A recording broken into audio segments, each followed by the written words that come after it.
अपने पसंदीदा शो के फुल एपिसोड देखने के लिए अभी डाउनलोड करें दंगल प्ले ऐप। आयेषु मंत्री कर्मेषु दासी भोजेषु माता शयनेषु नंदा मननुकूल क्षमा धारित्री सद्गुणयुक्ता प्रिया धर्म पत्नी।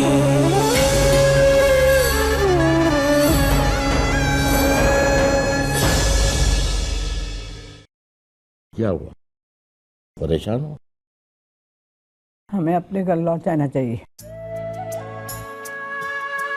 क्या हुआ, क्या है तुम्हें वसुधा?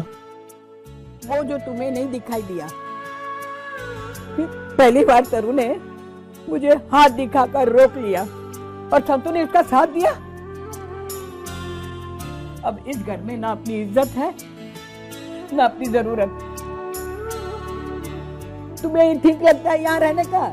सही कहा आपने। आपका यहाँ रहना ठीक नहीं है। संतु ने भी आपको बीच में बोलने नहीं दिया, है ना?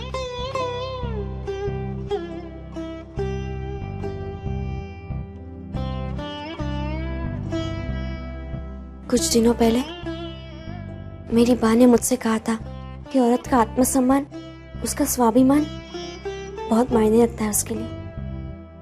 जब मेरी माँ ने मेरे आत्मसम्मान और मेरे स्वाभिमान की चिंता की, तो मैं उनके आत्मसम्मान को कैसे ठेस पहुंचा सकती हूँ? माँ, मैंने आपको बीच में नहीं बोलने दिया क्योंकि आपका आत्मसम्मान बहुत प्यारा है। मेरी माँ मुझसे नाराज है। उन्हें लगता है कि मैंने ही मालिक को सिखा पढ़ाकर मौलिक भाई को अस्पताल भेजा है। वो गुस्से में वो अपना आपा खो बैठी है। वो नाराजगी में आपको कुछ भी उल्टा सीधा कह बैठती और मुझे बुरा लगता। आपके आत्मसम्मान को ठेस पहुंचे, ये मैं कैसे बर्दाश्त कर सकती हूँ?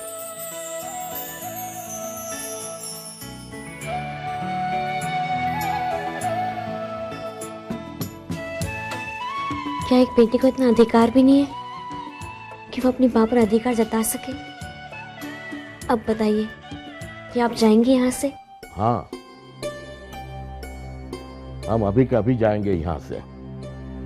हमारा भी कोई स्वाभिमान है या नहीं? यहाँ पर किसी के आश्रित बन के थोड़ी रह रहे। हम अपना घर समझ कर रह रहे, पर अपमान हो ये हम सहन नहीं कर सकते। यही कहना था ना तुझे संतु को, इसलिए मैंने कह दिया। चलो अब हम हमारा सामान बांधते हैं। हम क्यों अपना सामान बांधेंगे? हम क्यों अपना घर छोड़ के जाएंगे? संतु ने ठीक किया, मुझे इशारा करके चुप कर दिया। मेरा सम्मान तो बना रहा ना। और अब बूढ़े को दूसरा क्या चाहिए? अपना सम्मान बस। एक बात और संतु बेटा, तरु को कई सालों से जानता हूं। तरुलता के मन पर किसी बात का अगर गहरा असर पड़ता है तो चाहे अनचाहे वो दूसरों पर गुस्सा उतारती है। और यहाँ पर उसके लिए सबसे आसान लक्ष्य तुम हो। एक बात सुनो संतु, तुम उससे संभल के रहना। बापूजी, अपनी बेटी पर विश्वास रखिए। और फिर जाने की बात की तो? अरे नहीं मां, नहीं जाऊंगी, न जाने की बात करूंगी बस। हाँ बेटा, तरु ने तेरे विरुद्ध मोर्चा खोल के रखा है बेटा। तुझे रसोड़े में जाने की मना कर दी है ना बेटा, तो तू क्या करोगी? वही करूंगी जो बीनमा चाहती है।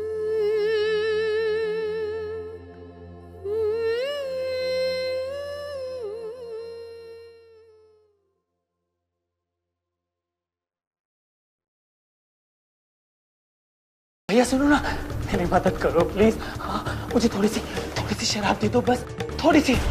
मैं मौलिक मैयावंशी हूँ। हाँ, धर्मराज मैयावंशी का बेटा। मेरे पास बहुत पैसे हैं। सुनो ना, एक बार यहाँ से निकल जाऊं, मैं दुगना दूंगा, दुगना। सुनते क्यों नहीं हो? मुझे तकलीफ हो रही है। दे दो मुझको शराब, दे दो ना, दे दो। दे दो ना थोड़ी सी।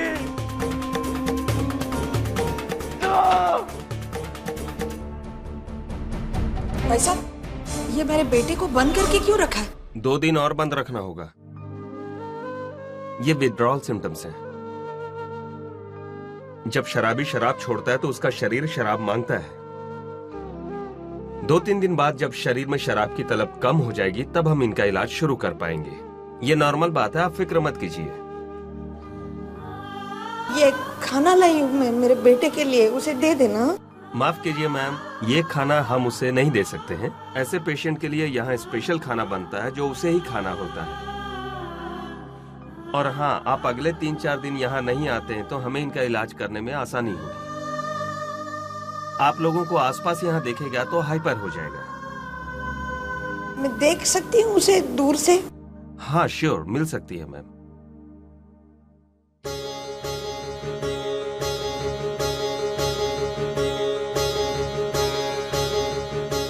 थोड़ी सी शराब दे दो, 2 बूंद शराब दे दो बस। कहीं से भी लाके दे दो, थोड़ी सी शराब दे दो मुझे। 2 बूंद शराब दे दो, दे दो।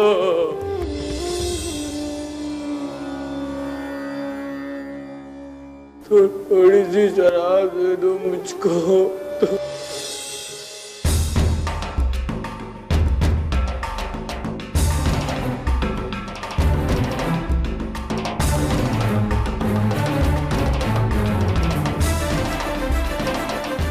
गाड़ी में टिफिन पड़ा है, लेके आ। जी।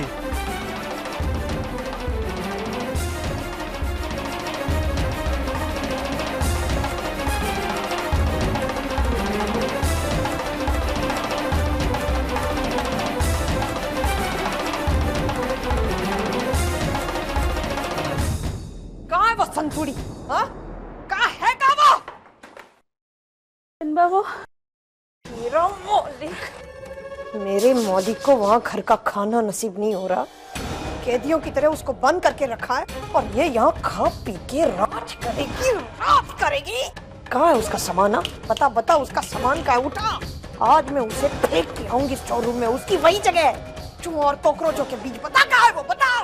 बेन बाबू स्टोर रूम में अपना सामान लेकर स्टोर रूम में चली गई।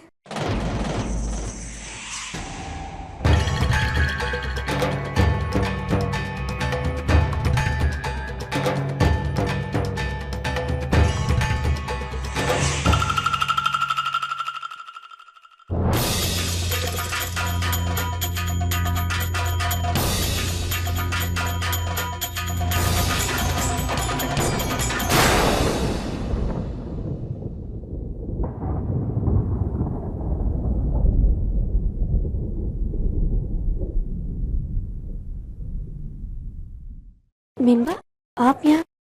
अगर कुछ काम होता तो मुझे बुला लिया होता। होशियारी नहीं है मेरे साथ? हाँ, चलो अच्छा किया तूने, अपनी औकात समझ के यहाँ स्टोर रूम में रहने के लिए आ गई। बहुत खुशी हुई मुझे, लेकिन एक दुख भी हुआ मन को। मुझे तेरा हाथ पकड़ के घसीट कर यहाँ पटकना था, वो नहीं कर सकी मैं। ठीक है, जो भी हुआ अच्छा ही हुआ, लेकिन एक बात हमेशा याद रखना संतुली, ये जो मुझसे डर के तू यहाँ आई है ना, ये डर हमेशा अपने मन में कायम रखना। मीनबा, मैं यहाँ आपके डर से नहीं, अपनी मर्जी से आई हूँ। जिसके बच्चे तकलीफ में हो, सहूलियत में ना हो, वो माँ आराम से कैसे रह सकती है? मुझसे बहुत बड़ी गलती हो गई कि मैं अतिथियों के कमरे में रही। घर का बड़ा बेटा हितेन वहाँ गांव में अपना दंड काट रहा है। खाते के कटियों पर करवटें बदलकर रातें काट रहा है, रूखा सूखा खा रहा है। घर का छोटा बेटा वहाँ अस्पताल में है, तकलीफ में है, परेशानी में है।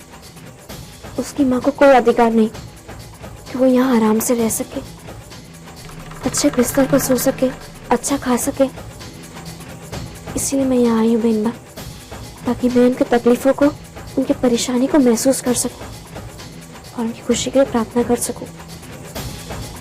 जब तक मैं हितेन भाई और मौलिक भाई को खुश नहीं देखती थी, मैं यहीं रहूंगी बेनबा। और ये आपके डर का दंड नहीं, मेरी ममता की कसौटी होगी, इसीलिए मैं यहाँ आई हूँ।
मालिक कभी नहीं भूलते, ना आपको ना आपकी तस्वीर के सामने दिया जलाना।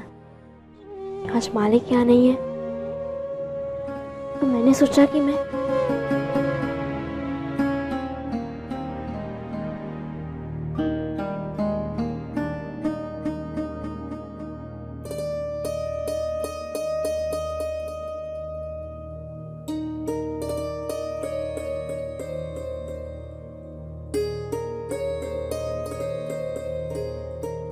मालिक मालविन का यही गाना सुनते हैं,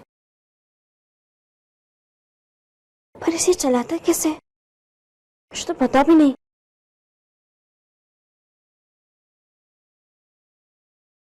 मालकिन, आप यहाँ हो? हाँ, मैं मालकिन की तस्वीर के सामने दिया जलाने आई थी। तुम्हें पता है इसे कहाँ डालते? देखिए, ये है सीडी और ये है सीडी प्लेयर। इसे ऐसे डालते हैं और इसे ऐसे दबाते हैं।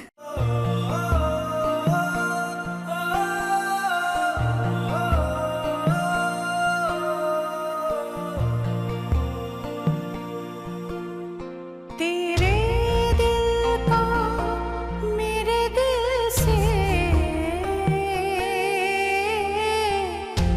रिश्ता पुराना है,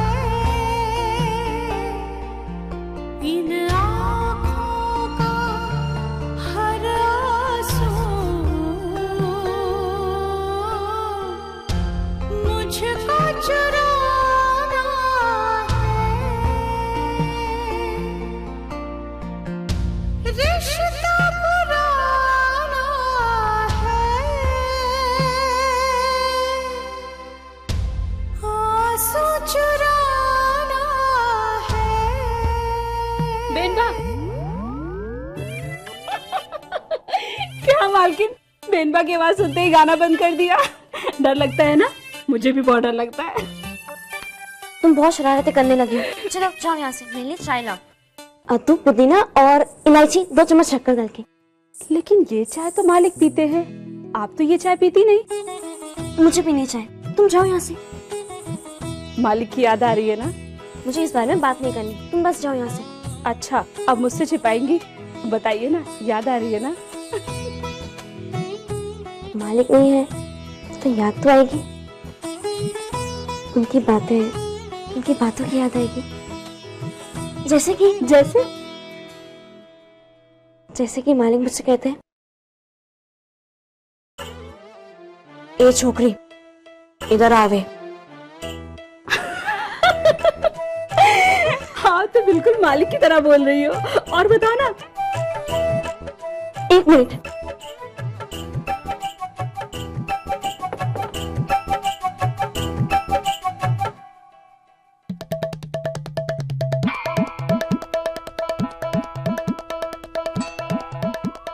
ए छोकरी, चल जा, चाय ला मेरे लिए। हमें उबा बाबा मोर सु जोईशे, चल जा डफोड़। अरे भला 5 बच्चों की माँ को कोई छोकरी कहता है? और क्या क्या याद आता है मालकिन? जब बारिश के दिन मेरा कुमकुम फैल गया था तो मालिक ने अपने हाथों से पोंछा था और मुझसे कहने लगे कि वो रेडीमेड वाली बिंदी लगानी चाहिए, उससे नहीं फैलता। मालिक ने मुझे भजिया बनाने के लिए कहा। वो सब याद आता है और बहुत सारी बातें याद आती है। जब वर्षे के बाद मैं बड़ी माँ की तस्वीर लगाने आई थी, मालिक ने मुझे यहाँ से पकड़ा था और स्टूल पे से उतारा था। वो सब याद आता है।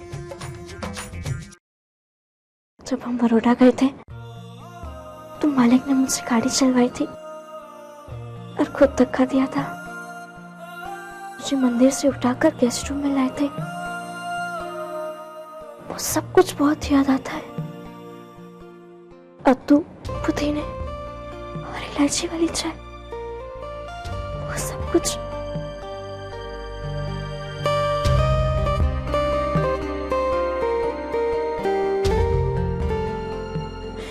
और मालिक की याद आती, बहुत याद आती।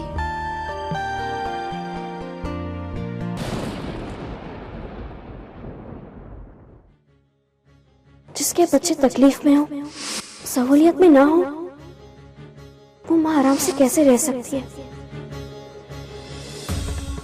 घर का बड़ा बेटा हितेन वहाँ गांव में अपना डंड काट रहा है। खाते के कटियों पर करवटें बदलकर रातें काट रहा है, रूखा सूखा खा रहा है। घर का छोटा बेटा माँ अस्पताल में है, तकलीफ में है, परेशानी में है। उसकी माँ को कोई अधिकार नहीं कि वो यहाँ आराम से रह सके, अच्छे बिस्तर पर सो सके, अच्छा खा सके।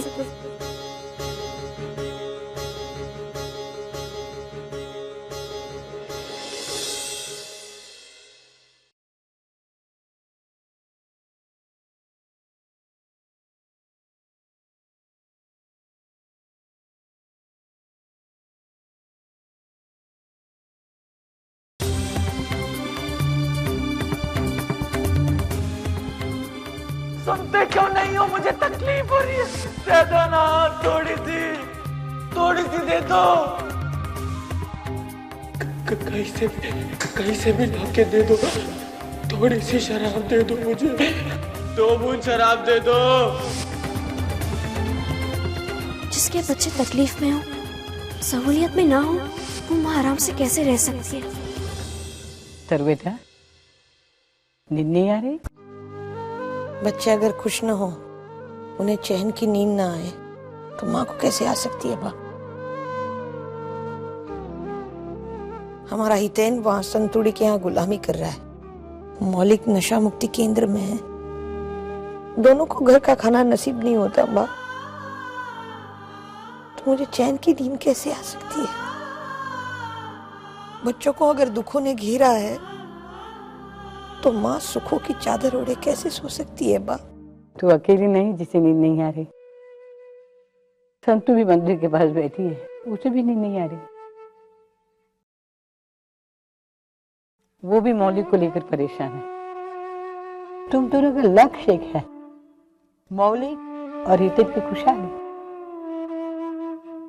तुम दोनों एक माँ का फर्ज निभा रही हो, माँ का दुख भोग रही हो। बस अंतर एक सोच का है बेटा। श्रीनाथ जी से प्रार्थना करती हूँ कि अंतर जल्दी से खत्म हो जाए।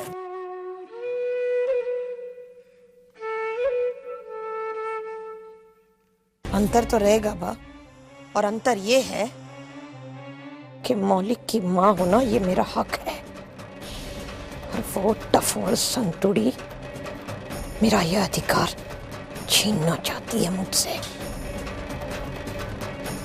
लेकिन ये जंग मैं उसे जीतने नहीं दूंगी बा। वो मेरे मौलिक की माँ कभी नहीं बन सकती। मैं उसे कभी नहीं बनने दूंगी, कभी नहीं।